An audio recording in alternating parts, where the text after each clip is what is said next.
Thanks, Angie. I'm Randy. I'm an alcoholic. I'm grateful to be here, to have this space and this meeting on a Saturday. I have alcoholism. That's why I'm here today. I have a disease that centers in my mind. It's a disease that needs to be treated today, whether I think so or not. And there's a way of life, 12 steps as a way of life that treats the disease and makes it so that I can be happily and usefully whole in the day that I'm in today, right now. And that's fantastic that there is that. And, you know, I have to know what my disease is. I hope you don't have what I have. But I have this mind, this wild mind, this unsatisfiable, fault-finding, opinionated mind that's always in a hurry and easily frustrated and can't stand the word no. And that's what drives me in the day that I'm in. That's the power for my life. There's two powers. I learned that in step 2, right? There's 2 powers. There's only 2 powers. There's self is a power, and there's a higher power. When I come here, and I don't think of myself as a power. I think the police are a power, and teachers were a power, and my parents were a power, and my bosses were a power, and I felt very powerless in my life. I didn't think that I had any power. But really, when I was shown who I was, I'm the one who makes all the decisions in my life. I can listen to the police, or I can not listen to the police. I can listen to my parents, or I can not listen to my parents.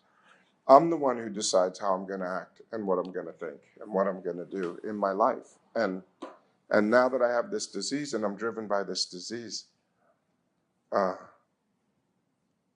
there's no telling what I'm going to do. Because somewhere along the line, I've become this selfish, self-centered thing that has become a taker and an unsatisfiable taker. So even when I take all that there is to take, I still need more. I still want more, whether it's alcohol, drugs, money, sex, shopping, whatever it is. And so that keeps me in this state of restless, irritable, and discontentedness. And that's the bad news. That's the disease. That's what I have. I don't have an alcohol problem. I don't drink alcohol anymore. Alcohol is not a problem in my life. It will be if I get in enough emotional pain. Alcohol will become a problem again, or it could. It could. But today it's not. Today I'm not thinking about drinking. And today I'm having a beautiful day. I got up, I did some reading, I talked to some people on the phone, I had a Skype meeting, I get to come here. I have strep throat right now or something that makes me feel my body has an illness right now. But my spirit is not sick. That's wild. I'm starting to have like a separate experience of, oh, okay, my body's sick today. I don't feel good. My body doesn't feel good, but my spirit is fine. My spirit is 100% okay right now to be here and to have this experience right now. So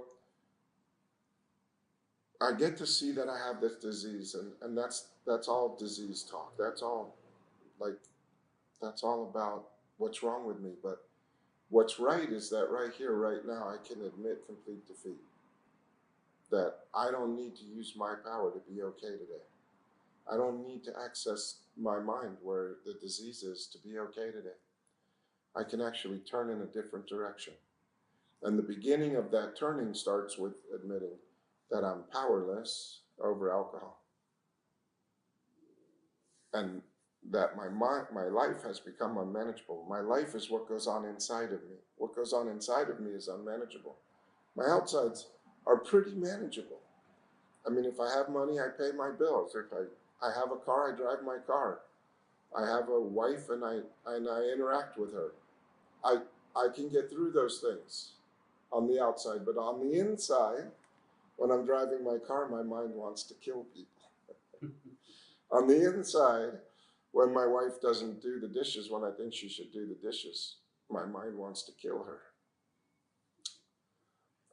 On the inside, I'm restless, irritable, and discontent. On the outside, I look perfectly normal. That's why it's so crazy. Like, I judge my insides by your outsides, and you all look good on the outside. You all look pretty calm, and you look like things are going great in your life. And in my life, inside my mind, things are going crazy, can be going crazy. And I look at you and think, wow, I wish I had what you had. You look so peaceful. But I don't know what's going on inside of you. So the whole program, it says that the principle that I shall find, we read this last week, right? The principle that I shall find no enduring strength until I first admit complete defeat is the main taproot from which our whole society is sprung and flowered. So that idea of complete defeat, I'm not a complete defeat. I can do a lot of things on the outside. I'm a complete defeat at being okay inside while I'm doing those things. I'm a complete defeat at not talking to myself and energizing the disease while I'm doing those things. And that's what I have to see in my life in step one. That's what I got to see, because that's the beginning. If I can admit that of myself, I am a complete defeat at being okay in the moment I'm in, then there's room for step two, to start coming to believe that something other than myself is going to restore me to sanity. This higher power, which might really be my true self, but it's not that diseased self, that's for sure. Anyway, I've talked enough. Let's read. We're going to read a paragraph or two and talk about it, and welcome everybody. We have lots of books today. Oh yeah, books.